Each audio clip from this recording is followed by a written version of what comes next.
आप सभी आत्मजनों को हमारा नमस्कार है।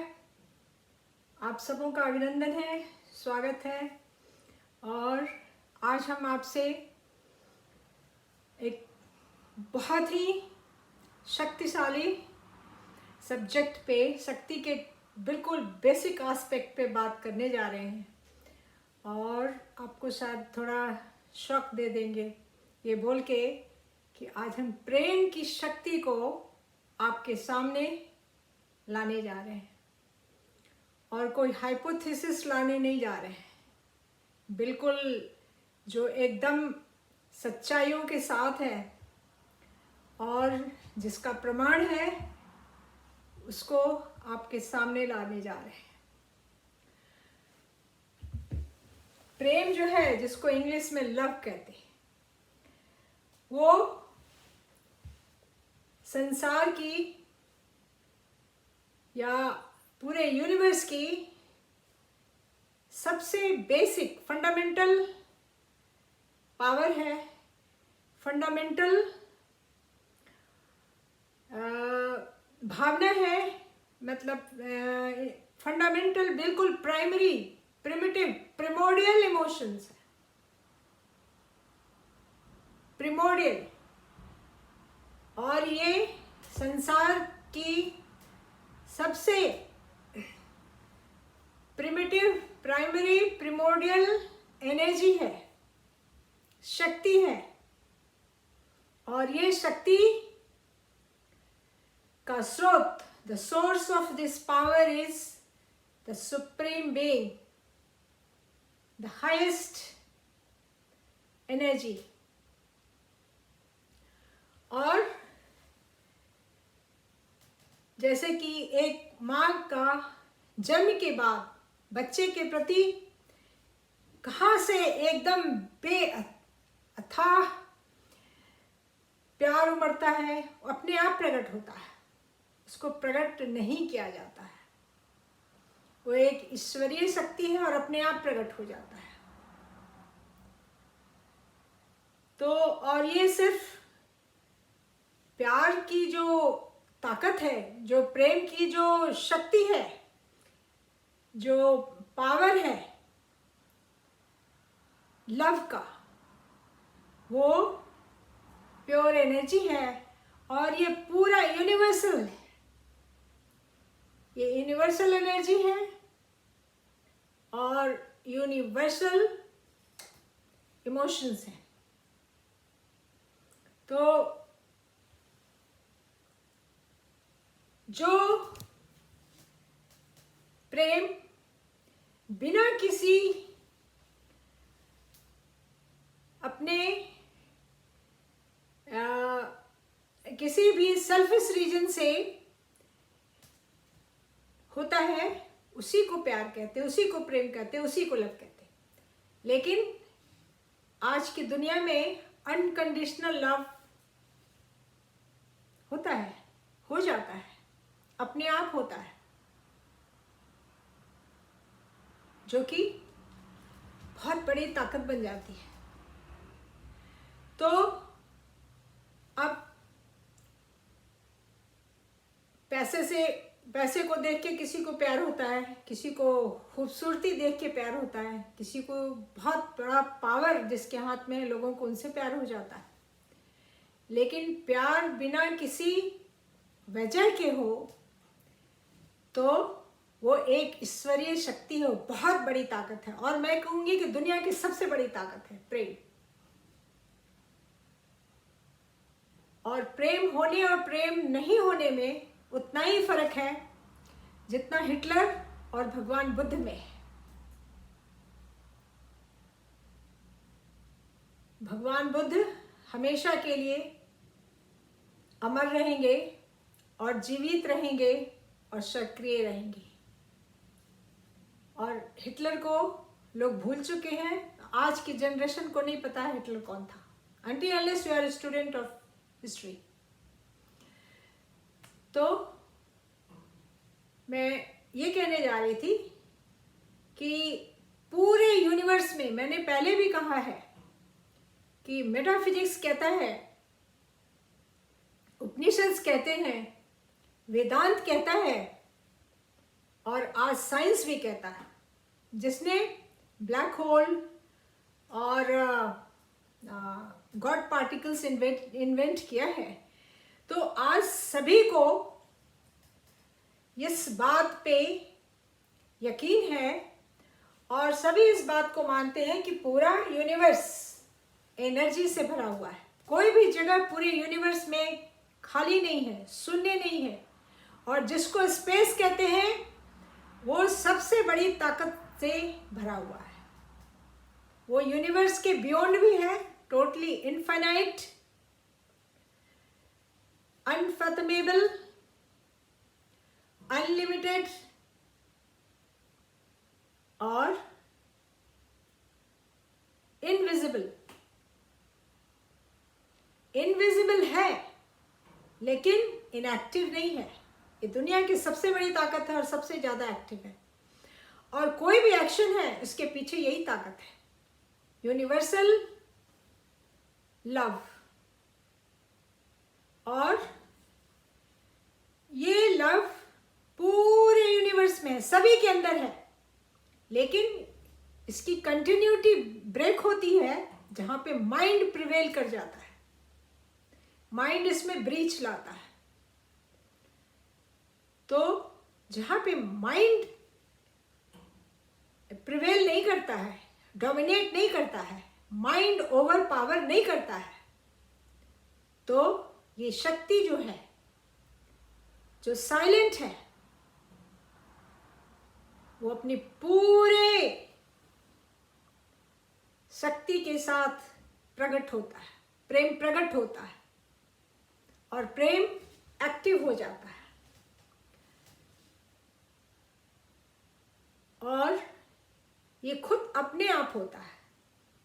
ये कोई करना, कोई इसको कर सकता है, ये इनएविटेबल है।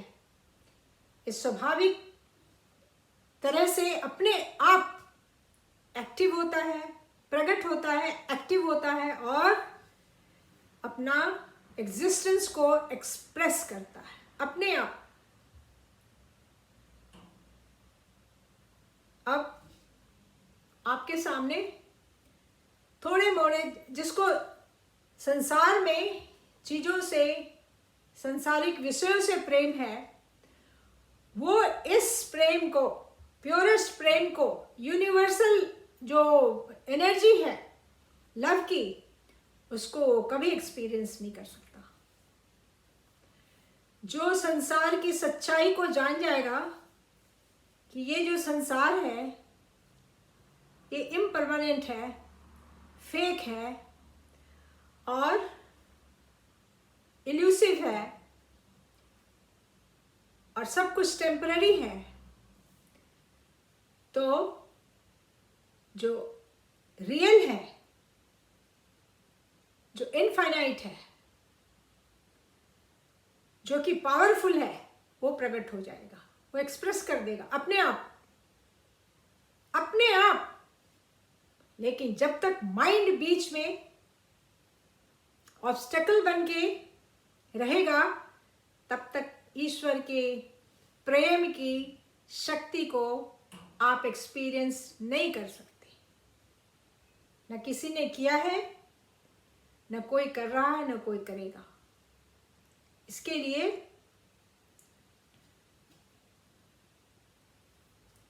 बलिदान की जरूरत है। अपने मन को, अपने दिल को, अपनी इच्छाओं को, अपने डिजायर्स को मोड़ करके, टर्न करके उस प्योर की तरफ ले जाने की भी जरूरत नहीं, वो अपने आप प्रकट हो जाएगा। लेकिन मन विषय वासनाओं में घिरा रहता है, तो जो प्योर लव है वो एक्सप्रेस नहीं होता है। अब एक दो जो व्यवहारिक उदाहरण है, जो प्रैक्टिकल एग्जाम्पल्स है, मैं उसके बारे में आपको बताती हूँ, जो बिल्कुल सत्य है और जिसको मैंने एक्सपीरियंस किया है। जब मैंने सरेंडर किया, सब कुछ रिनंसिएट करके जब उस अल्टीमेट पावर को मैंने सरेंडर किया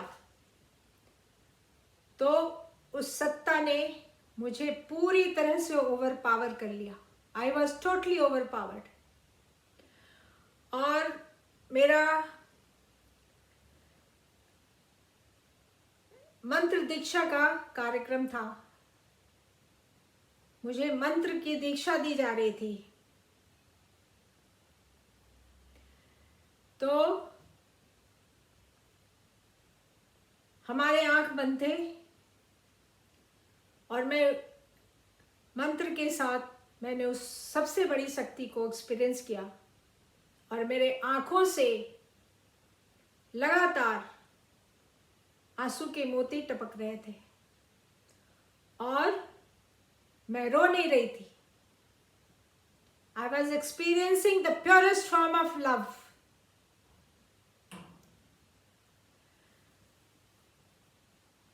तो वो अपने आप बहता है, उसको इन्वोक करने की जरूरत नहीं है, आपको बस सरेंडर करने की जरूरत है। तो मैं एक आपको छोटा मोटा एक दो उदाहरण दे रही हूं और बता रही हूं कि क्या होता है। प्रेम जब अपने बिल्कुल विशुद्ध रूप में आता है, बिल्कुल प्योरेस्ट फॉर्म में जब लव एक्सपीरियंस होता है तो एक अजीब सा एक्सपीरियंस होता है। एक छोटी सी घटना है। हम दिल्ली में अपने रिसर्च के लिए एक योगा फाउंडेशन बनाया था जहाँ की मेटाफिजिक्स पे रिसर्च शुरू कर रहे थे। उसमें हम मेटाफिजिकल थेरेपी देना शुरू किए थे फॉर मेडिकल डिसऑर्डर्स। तो उसमें एक यंग लड़का था, बहुत ही कम एज का होगा, 20 का होगा या 22 साल का होगा, उससे तो ज़्यादा नहीं था वो, या होगा 1-2 साल ज़्यादा होगा। बिल्कुल बच्चे की तरह आया था और उसने एडमिशन लिया। उसकी कोई मेडिकल प्रॉब्लम थी जो कि कहीं से ठीक नहीं हो रही थी और सब कुछ कर लिया। बहुत अमीर बाप का बेटा था और वो लड़का भी वो लड़का था जो हमें बहुत परेशान करता था। कभी टाइम पे नहीं आए, कभी अटेंडेंस ये कर दे, बंक कर दे, और कभी जो कुछ ना करने के लिए उसको बोला जाए वो कर देता था। जैसे मैंने उसको कहा था कि सोशलाइजेशन बंद कर दो, तुम्हारी एनर्जी वेस्ट होती है, तो नया लड़का है, वो चला जाता था बाहर आउटिंग के लिए। तो उसको काफ़ी मैंने वार्निंग दी, सब कुछ किया, बहुत कड़ाई की, तो चल रहा था। और हमारे डांटने का वो बुरा नहीं मानता था, बिल्कुल नहीं। जब हम उसको डांटते थे वो मेरे चेहरे पर एक टकटकी लगा के देखता रहता था और मेरा गुस्सा खत्म हो जाता था। एक तो कि बहुत बच्चा था वो। अब एक दिन क्या हुआ कि मेरा बेटा आ गया इंग्लैंड से, तो नेचुरली हम अपने बच्चे में बिजी हो गए। और एक दिन शाम में मैंने सभी को बुलाया, सारे स्टूडेंट्स को अपने बेटे के साथ इंट्रोड्यूस कराने के लिए। उसमें वो भी आया और पता नहीं उसके अंदर में इतनी प्योर फीलिंग थी हमारे लिए कि थोड़ा सा वो हल्का सा उदास लग रहा था, तो मैंने ध्यान नहीं दिया और काफ़ी काम था मुझे, तो मैं बिजी थी अपने काम में। दूसरे दिन पहली बार उसने मुझे फ़ोन किया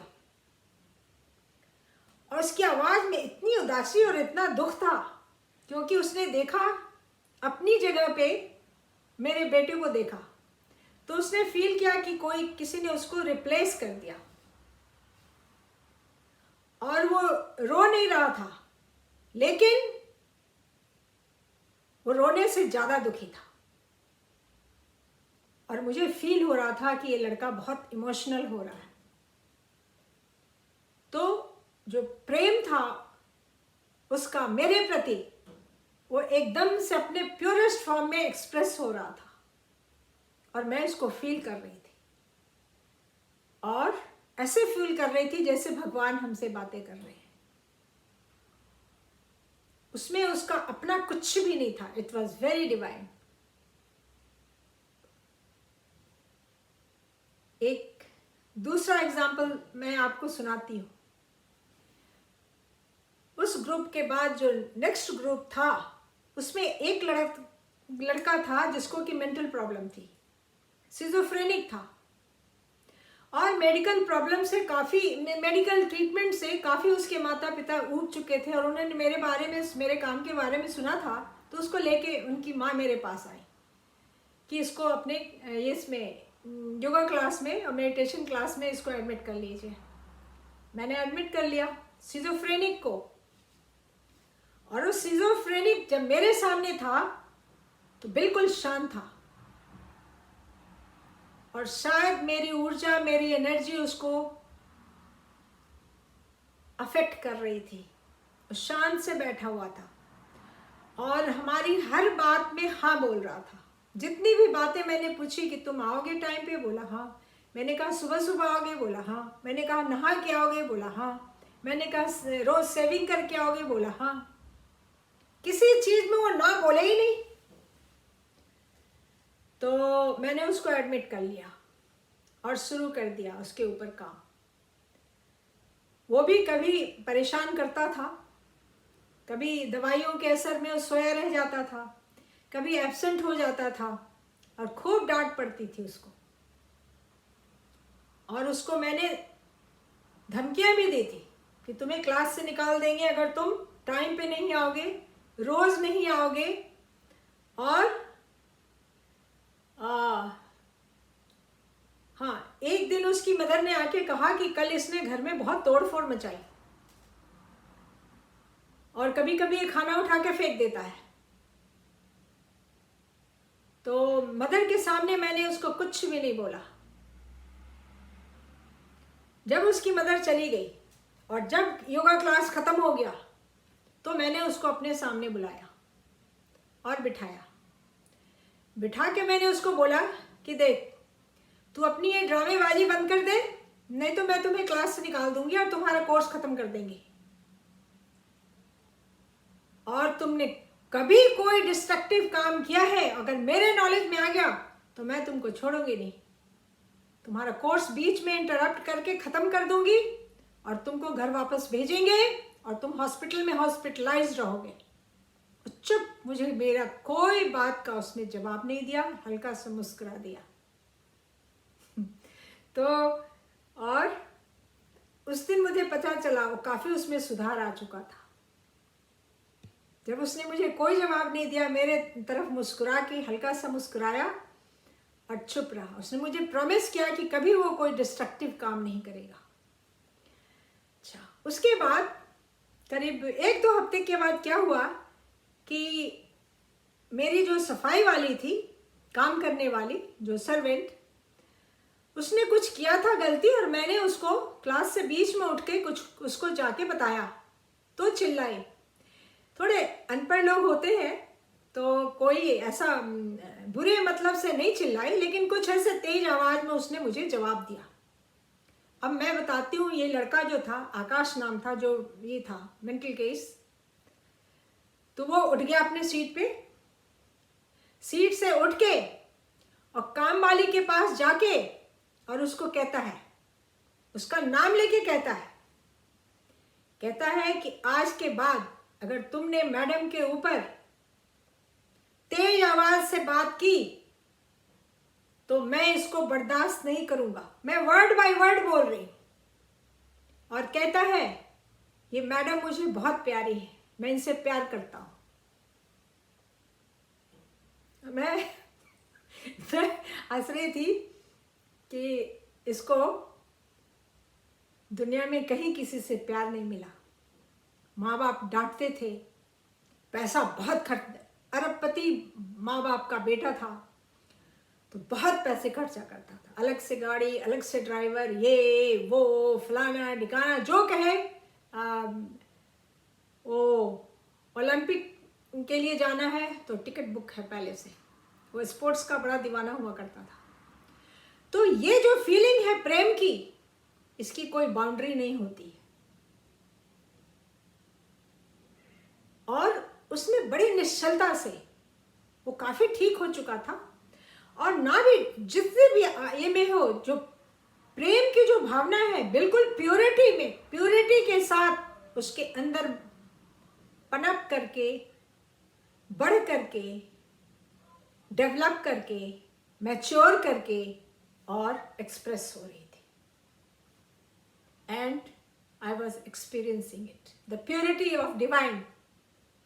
Divine was expressing himself.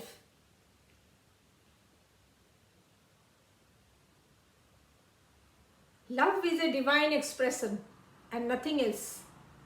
अगर लव है तो डिवाइन है.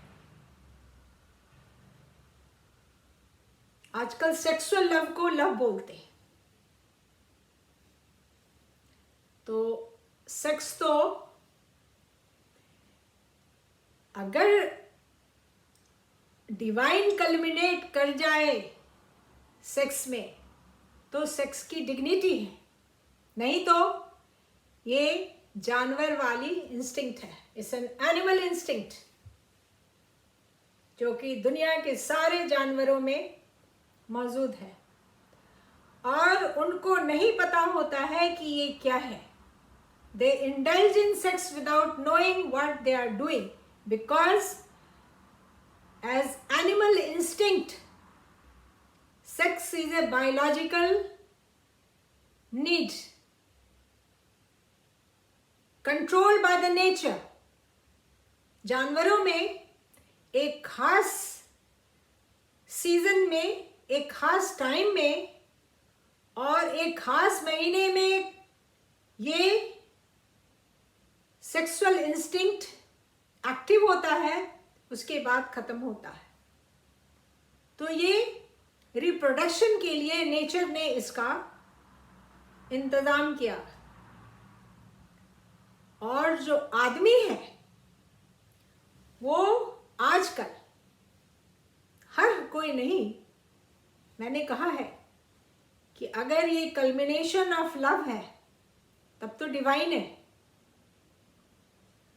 और कल्मिनेशन ऑफ एनिमल इंस्टिंक्ट है तो उस समय आदमी जानवर से भी बदतर होता है. और हिंदुस्तान से ज़्यादा इसके बारे में दुनिया के किसी पॉपुलेशन में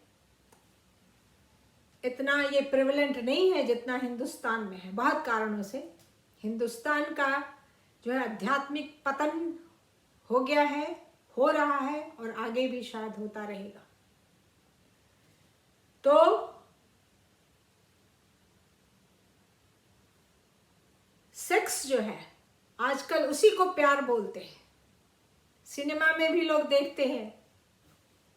आजकल नॉवेल नहीं लिखे जाते हैं, ड्रामा नहीं लिखे जाते, पोएट्री नहीं लिखी जाती. आजकल सेक्स अपील बेची जाती है. वही आज हिंदुस्तान की संस्कृति बन गई है, इंडियन कल्चर है, इंडियन सिविलाइजेशन है, और वही आज हिंदुस्तान की पहचान बन गई है. Western world is grasping all the spiritual gems of India, and India is grabbing all the discarded material from the Western world. तो ये बहुत ही दुर्भाग्यपूर्ण बात है. तो अभी मैं एक एक्सपीरियंस बता रही हूँ, और बिल्कुल इसको मैं आपके सामने प्योरेस्ट फॉर्म में रख रही हूँ. 24 कैरेट गोल्ड.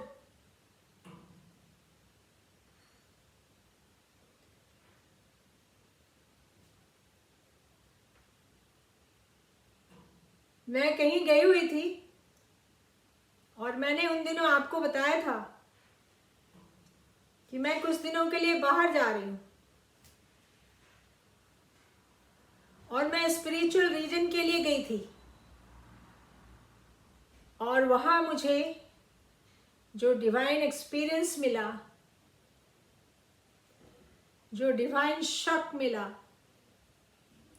जो डिवाइन सरप्राइज मिला,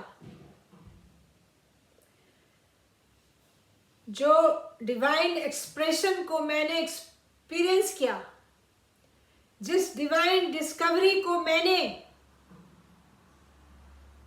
बंद आंखों से एक्सपीरियंस किया, मैंने, मेरे दिल ने, मेरी आत्मा ने, उसको मैं शब्दों में आपको कैसे बताऊंगी। और चारों तरफ सन्नाटा, सन्नाटे में चारों तरफ प्रेम की ऊर्जा एकदम बिना किसी ब्रेक के, बिना किसी इंटरप्शन के, बिना किसी रेमिशन के कंटिन्यूअसली अपने आप को एक्सप्रेशन कर रहा था और मैं एक्सपीरियंस कर रही थी। और बिल्कुल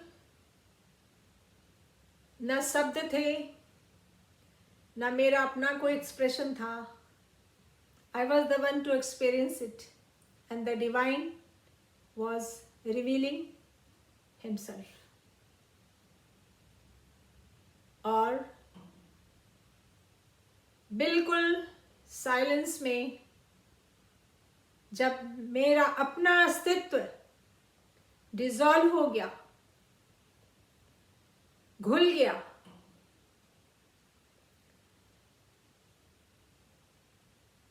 तो डिवाइन था, मेरा डिसोल्यूशन हो चुका था। और एक बार फिर मैंने देखा मेरे आंखों के कोने से मोती निकल रहे हैं और आंसू बन के नीचे गिर रहे हैं। और मैं रो नहीं रही थी, मैं बिल्कुल नहीं रो रही थी।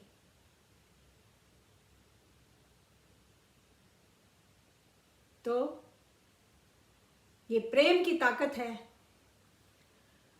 और ये ऐसा डिवाइन प्रेम, ये ताकत बनके, ये फोर्स बनके, स्ट्रेंथ बनके, ये मेरे व्यक्तित्व का बिल्कुल इनडिविजिबल, बिल्कुल हमारा हिस्सा बन गया है, मेरा एग्जिस्टेंस बन गया है, मेरा अस्तित्व बन गया।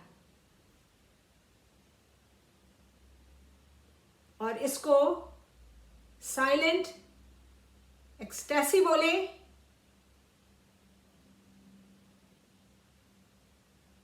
स्टैटिक डायनामिज्म बोले, कौन सा शब्द दे, मेरे पास शब्दों की कमी है। तो सेक्स के ऊपर जाके हमें प्रेम को अनुभव करना चाहिए। और चारों तरफ, चारों दिशाओं में, पूरे ब्रह्मांड में और ब्रह्मांड के बियॉन्ड कोटि कोटि ब्रह्मांड है। यूनिवर्स केवल जो हमारी समझ में है, आपकी समझ में, वही यूनिवर्स नहीं है। यूनिवर्स के बाद यूनिवर्स है। और ऐसा कहा गया है कि ब्लैक होल में मिलियंस ऑफ यूनिवर्स हैं। तो ये है प्रेम की ताकत।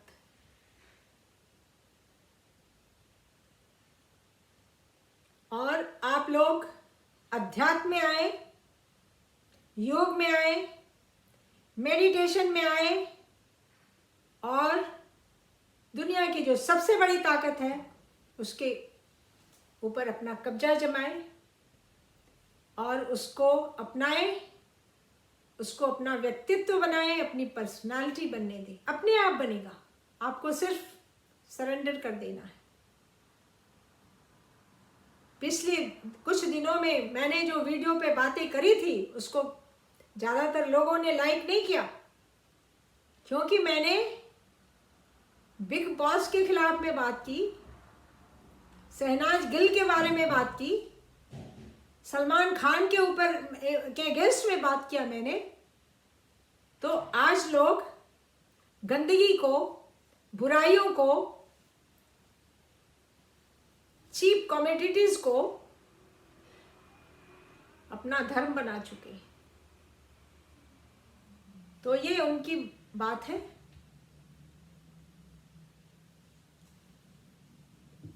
एक ये है, मेरी बात और है, मैंने तो मोहब्बत की है।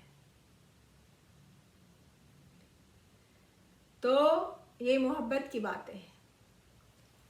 फिर मैं यहाँ पे विराम लेती हूँ, फिर मिलते हैं, तब तक के लिए नमस्कार।